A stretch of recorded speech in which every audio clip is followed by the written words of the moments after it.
আসসালামু আলাইকুম, উমেশা কারি ব্লগ। আশা করি আপনারা ভালো আছেন। আলহামদুলিল্লাহ আমরাও ভালো আছি। আজকে আমি, আম্মু আর দীপান্টিরা মিলে চলে যাচ্ছি সারিঘাটে ঘুরতে। কারণ আজকে ছুটির দিন ছিল আর খুব রিল্যাক্স ছিলাম, তো এর জন্য চলে গেলাম মন ভালো করার জন্য ঘুরতে। আর এই দেখো আমরা রিক্সা পাচ্ছিলাম না, তো এর জন্য সামনের দিকে একটু এগিয়ে আমরা রিক্সা নিয়ে নিলাম। আর যেহেতু ঝাঁকি রাস্তার জন্য ভিডিও করতে পারলাম না। তো এদিক দিয়ে দেখো আরেকটা জিনিস, সেটা যে এখানে পানি উঠেছে। সারিঘাট অনেক দিন আসা হয় না আর আমার ভালোও লাগে না, তবে এখন যেহেতু পানি উঠেছে আবার দোকানপাট আছে, তারপর অনেক কিছু বসে শুক্রবার দিন বৃহস্পতিবার দিন, এর জন্য ভালো লাগে। তো প্রথমেই আমরা নৌকাতে উঠে গেলাম। নৌকাতে উঠতে চাচ্ছিলাম না, পরে সবাই মিলে উঠলাম। এই দেখো এখানে আমি আর মায়েশা বসে পড়েছি সামনে, আর ওদিক দিয়ে দীপা আন্টি আমাদের জন্য জুস তারপর পানি নিয়ে আসতে গিয়েছিল।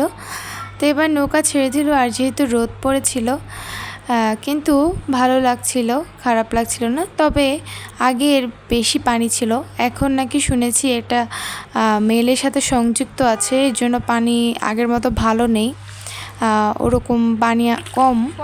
ওই পাশটা আবার ভালো, কিন্তু এই পাশটা ওরকম না। তো এই পাশটাই ঘুরলাম, আমরা ভেবেছিলাম আরও ঘুরতে পারবো, কিন্তু এখানে দেখলাম যে ময়লা আবর্জনা দিয়ে ভরে গেছে, ওখানে আর যাওয়া যাবে না। তো দেখো খারাপ লাগছিল না, তবে পানি খুবই নোংরা ছিল।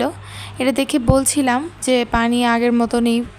তখন যে নৌকা চালক উনি বলছিল যে আগের মতো থাকবি কীভাবে, এটা তো মেলের সাথে সংযুক্ত হয়ে গেছে, আগের মতো ভালো নেই। তো এখানে মাছও ওরকম চাষ হয় না, আবার দেখা যায় আগে মানুষ গোসল করতো, এখন গোসলও করে না।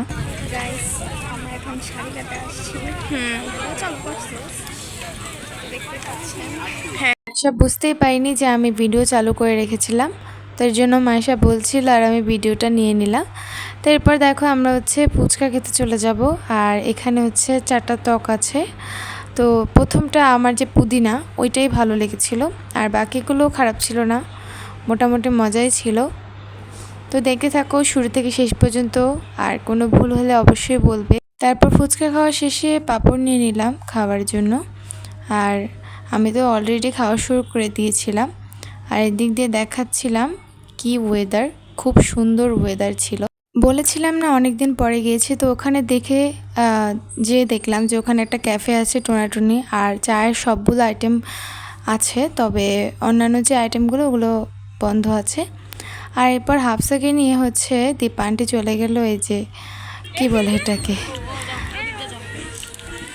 যাই হোক এরপরে চলে আসলাম চা খাওয়ার জন্য। আর দীপা আন্টি আর আম্মু কি বলে তেঁতুলের চা নিয়েছে, তো খুবই খেতে মজা ছিল। কিন্তু আমি বলছিলাম গরম যে শরবত আছে না, আমি বলতে পারি পুরো গরম শরবতটা, কারণ একদম তেঁতুলেরই পুরো শরবতের সাথেই শুধুমাত্র গরম। ওদিক দিয়ে ঘোরাফেরা শেষে আমরা আচার কিনে এখন চলে যাব চাপটির দোকানে, মায়ের দোয়া চাপটির দোকানে চাপটি খেতে। তো আগে এই স্টলটা অনেক বেশি সুন্দর দেখতে লাগতো এবং কি অনেক বেশি চলতো, তবে আশেপাশে আরও চাপটি আছে। আর এদিক দিয়ে যেহেতু বয়স্ক একজন বৃদ্ধ মহিলাটা চালান, তো এমনভাবে জিনিসটা দেখা যায় না, যেহেতু নিচে উনি বানান, দেখা যায় না। তো আমরা বলছিলাম যে একটু সামনে আসলে ভালো হতো, দেখা যেত। পরে বলছে হ্যাঁ আবার ঠিক করব। আর এই দোকানে চাপটি ভর্তা খুবই ভালো, খুব মজার। তো শুরু থেকে শেষ পর্যন্ত শেয়ার করলাম।